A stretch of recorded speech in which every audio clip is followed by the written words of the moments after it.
सध्या तुम्हाला सोशल मीडियावरती या हत्तीचे खूप व्हिडिओज बघायला भेटत असतील, तर काय आहे या हत्तीचं प्रकरण जाणून घेऊया सविस्तर. हॅलो गाईज, मी आहे अनुराग. जवळपास 34 वर्षापासून कोल्हापूर जिल्ह्यातील शिरोर या तालुक्यात असणाऱ्या नान्हे गावातील जैन धर्माच्या मठात ही हत्तीन राहत होती. या हत्तीनीचे नाव आहे महादेवी उर्फ माधुरी. धार्मिक मिरवणुकात व पंचकल्याण पूजेत या हत्तीचा खास समावेश असायचा.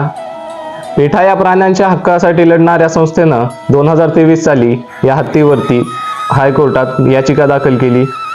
त्यानंतर मुंबई हायकोर्टातून असे आदेश आले की या हत्तीनीला वनतारा अभयारण्य गुजरात येथे हलवण्यात यावे. नंतर वनतारा अभयारण्यातील टीम येऊन या हत्तीनीला कोल्हापुरातून घेऊन गेली. या ठिकाणी कोल्हापूरकरांचं फक्त हत्ती गेलेला नसून या ठिकाणी त्यांची 400 वर्षापासूनची परंपरा तुटलेली आहे. तर तुम्हाला या हत्तीबद्दल काय वाटतं ते कमेंटमध्ये नक्कीच सांगा. बाय.